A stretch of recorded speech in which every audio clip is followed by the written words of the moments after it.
Hello and welcome to Animated Revolution, where cartoons get put in their place. Well, it's about time I review something from the scrotum of children's networking known as 4Kids. With that said, Teenage Mutant Freaking Ninja Turtles! These heroes in a half-shell are everywhere, from comic books, to TV shows, to movies, to shamelessly crappy movie sellouts, literally everywhere. I love this franchise so much. I grew up watching the 2003 show, and I'm still watching the current show. I've never really watched the old 80s cartoon, since I've always seen it as the second most inferior of the television incarnations of the franchise, other than Next Mutation, seeing as how it took a gritty and dark comic book and turned it into Super Friends. And the hate mail starts now. Do you write to your mother with those fingers? Currently, the 2003 show is my favorite because of its dark tones and how close it is to the original comics, but still child-friendly. Enough. However, the 2012 show is catching up to the quality of its predecessor pretty quickly, which is especially surprising seeing as how it's like a combo of the 2003 and 80s show. By the way, Turtles Forever is the absolute best thing to have ever been spit out by this franchise. But anyway, the 2003 show is the best in my opinion. At least until the 6th season, known as Fast Forward, where the Turtles are pulled 100 years into the future. A lot of people hate that season, and I understand that completely, but I thought it was fine.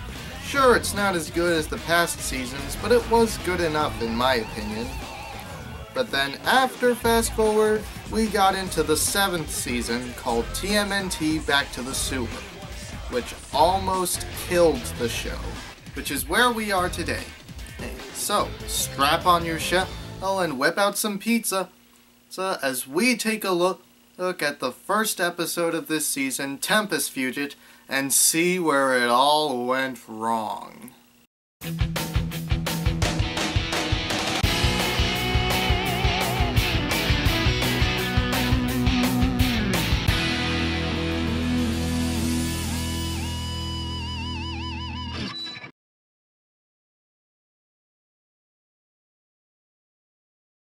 So we start off with the revival of Viral, a computer virus villain from Fast Forward. And how is that even possible? We saw her get destroyed by a decompiler program in Day of Awakening. She is currently inside of Serling, the robot butler of Cody Jones, April and Casey's descendant, and watching Cody finish a time machine to help the Turtles get back to their own time, and then exposits that she was put back together by her failsafe. Wow, this is a lot of background information. To save you all more time, I shall go over everything that was in Fast Forward for you. You see, it started when the Turtles were practicing it in their home and...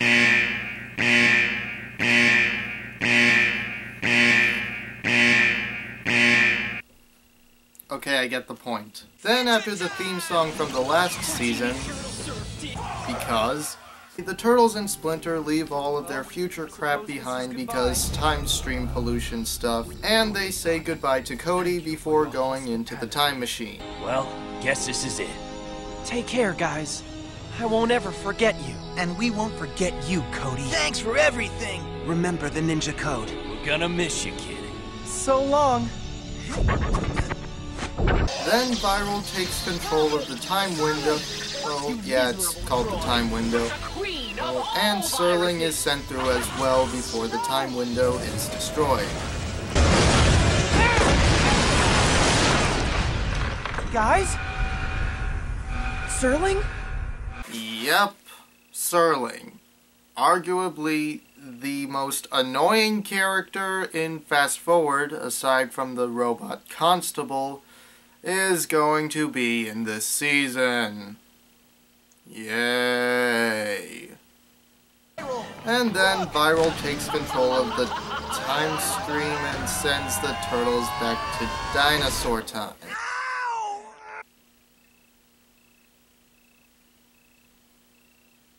Okay, first of all, how does a sentient computer virus, let me repeat that, a computer virus, take control of the time stream? Secondly, how is she even able to redirect when and where the turtles arrive at? The time window was destroyed! I really don't think it's that easy to become a time goddess or whatever. Then they are attacked by a Spinosaurus and are practically defenseless against it because... Leave your weapons here! Wouldn't want to pollute the time stream! Good call, Donnie! Raph is my favorite turtle. And... But I'm afraid that just before Viral left my interface, she disabled all my defense systems! How very convenient. Then Mikey uses a Triceratops to beat off the Spinosaurus. Wait, what part of the world are they in? Sure, the writers have the right time period since both inhabited the late Cretaceous period, but the Triceratops populated the North American region, and whereas the Spinosaurus inhabited what's now Egypt and frigging Morocco. It's amazing how much smarter you can be than television writers with a simple Google search. So you were able to fend off some pea-brained beast, but your time travails have just begun! Then the Turtles plus 2 wind up in medieval times because this is where a group of knights attack them because... If I can jerry-rig some kind of uplink module to Serling's buffer grid, I should be able to get his weapon systems back online! Rig an uplink module to his buffer, huh? Look around, Brainiac! We're in the Dark Ages here! We ain't got that kind of tech! Not here we don't. But if you know who sent us to another time, one closer to the present, I'm on it! Then Mikey comes up with a simply ingenious plan to coerce Viral into transporting them into basically someone's fanfiction where the Utrom Shredder, Shrel, and the original Demon Shredder, Orokusaki from Season 5, are fighting, and this battle should be over in 5 seconds since the Demon Shredder is literally the most powerful enemy the Turtles have ever faced. Continuity. It is a word that only exists in the realm of dreams. And atop the fourth wall. Then they are confronted by a third Shredder who will be the big bad of this season. Okay, this just went from bad to worse! I don't believe we've been introduced!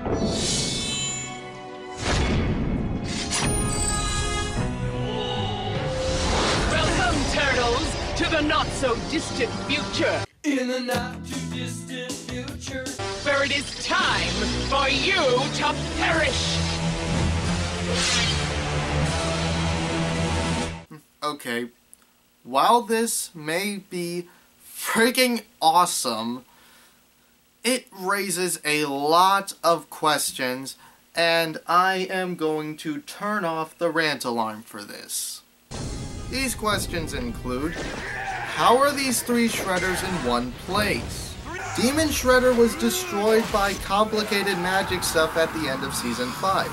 Shrel, I don't care if it's easier or more recognizable to say Utrom Shredder, I am going to call him by his real name, is destroyed by a universe-obliterating laser at the end of Turtles Forever, since I'm pretty sure that this would have taken place after Turtles Forever. And Cyber Shredder, the third Shredder, is ripped apart by the decompiling program in the last episode of this season. This was clearly supposed to take place after Turtles Forever if Back to the Sewer got a second season, but I have to ask, how would this have happened? And secondly, why is Viral going through all this trouble? While her plan shouldn't have even worked in the first place, she can clearly send the Turtles to any time and place. Why doesn't she just transport them to the moon and watch them suffocate, or to the bottom of the ocean, or For Pete's sake, into a friggin' active volcano! But hey, what do I know?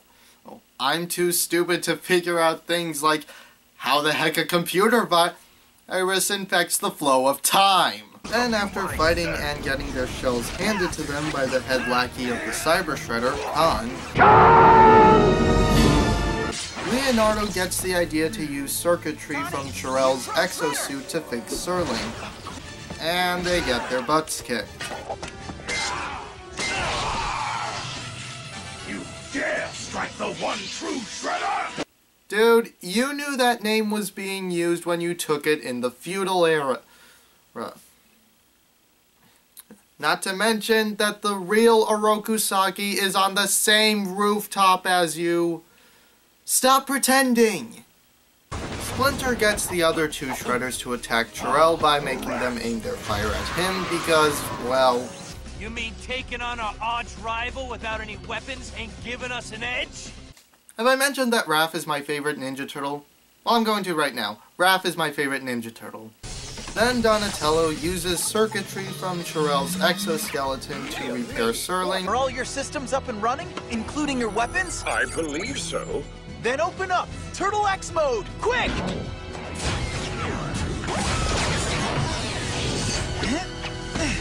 All right. What? And uses the decompiler program as a blast to get rid of Viral, and then they go through the time stream to their home. Nice work, Donnie! Yeah! We're on our way home! All right! Then Viral reinfects Serling because what took her surely months or days to reconfigure herself last time she got hit with that program can now be watered down to a few seconds, and plans to fire the decompiling program at the Turtles because... Inside the time stream, we're nothing more than temporal data flows. We'll be scattered to bits! I don't think that's how time travel works. What do you think, Dr. Google? Well, I may have gotten my degree from Wikipedia, but it sounds like bullcrap to me. Nevertheless, Viral fires the decompiler, but Splinter gets in the way of the blast and is scattered to bits. No! Master Splinter! Hello, my baby! Hello, my honey! Master Splinter! We're home. But Master Splinter... Father... He's... And it's all my fault! Then after the Turtles land back home, Viral exits Serling and finds herself on the internet.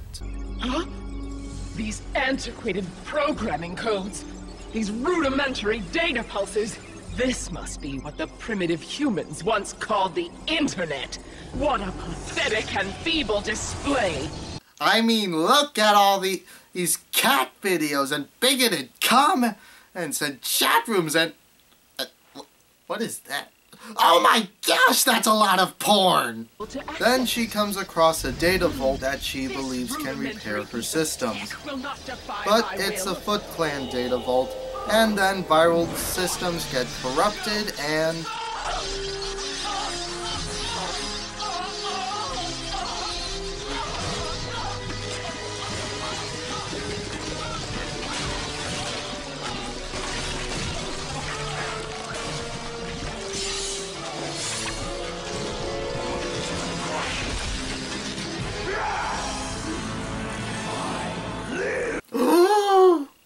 So does this mean the new Shredder is a chick?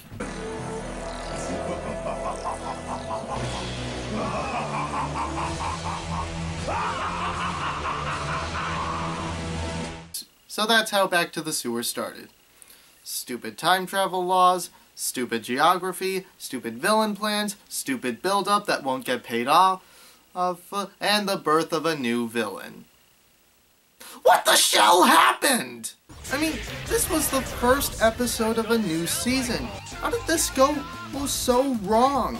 The director of this episode is the same guy who's directed every episode since Season 3, including arguably the best episode, I, Monster. From what I've found, this episode was written by some guy who has never written an episode of this show before, nor did he ever again.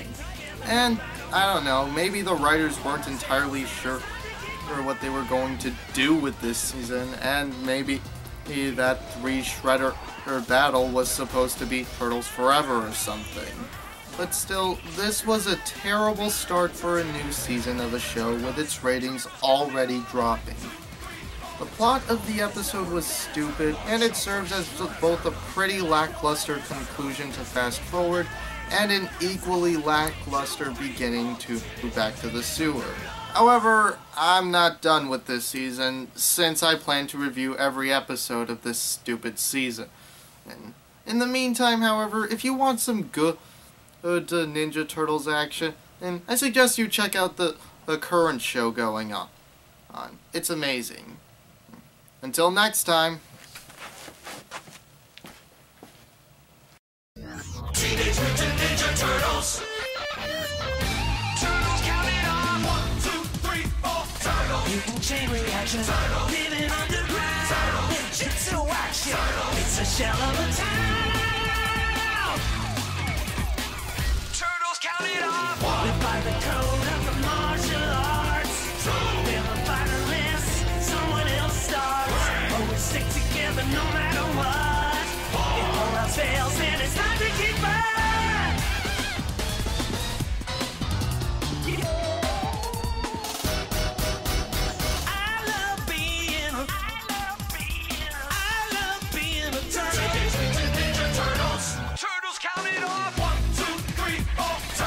There's no one better. Turtles. Watch out for Shredder. Turtles. They're like no others. Turtles. There's Teenage Brothers. 1, 2, 3, 4. 1, 2, 3, 4. Teenage Mutant Ninja Turtles.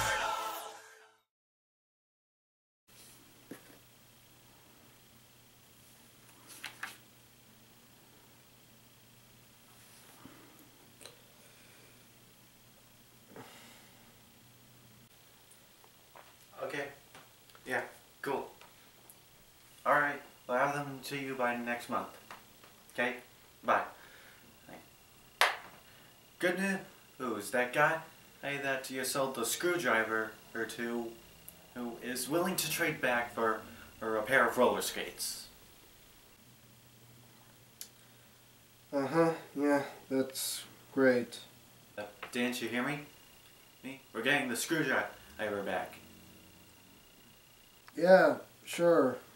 Roller skates. Screwdrivers. Fantastic. Alright, what's wrong?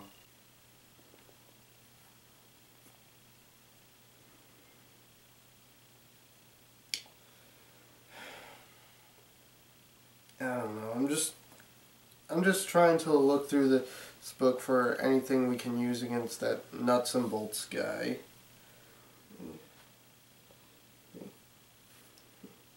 Preferably something on this side of the hemisphere, equator, and America. Not having a lot of luck so far. There's a lot of stuff in there. Did you know that gnomes have like 20 toes? First off, no, I did not, nor did I need to.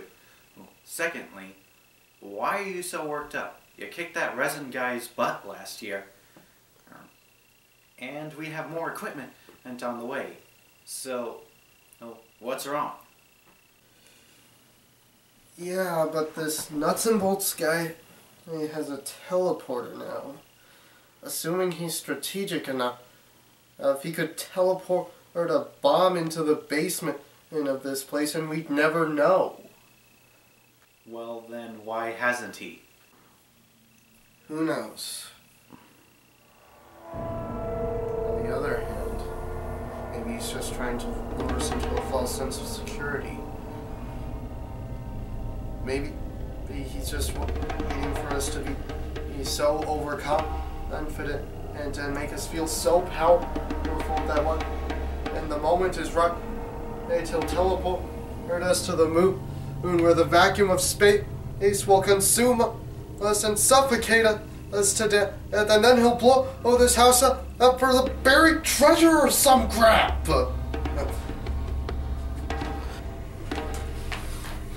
We'll only have to defend against that, bro!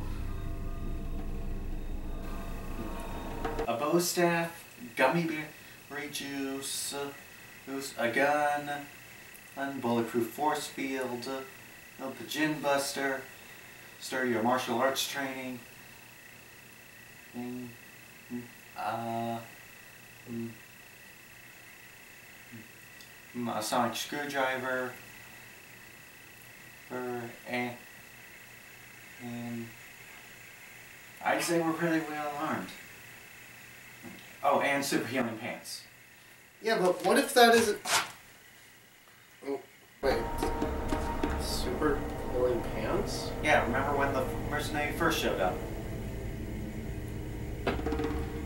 Oh. Right, I guess I got super healing pants. But anyway, what if that isn't enough? I just wish that stupid book had something we could use! What?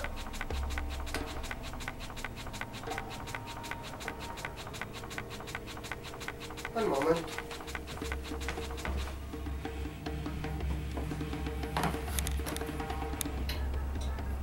Huh? Wow. Well? There's a passage about some kind of magic sword, slayer of monsters and ogres, witches, executive producers, or crap like that. So what now? I'll tell you what we're gonna do. First, we're gonna get at those roller skates. Then we're gonna get the sonic screwdriver back. And then I'm going after the sword.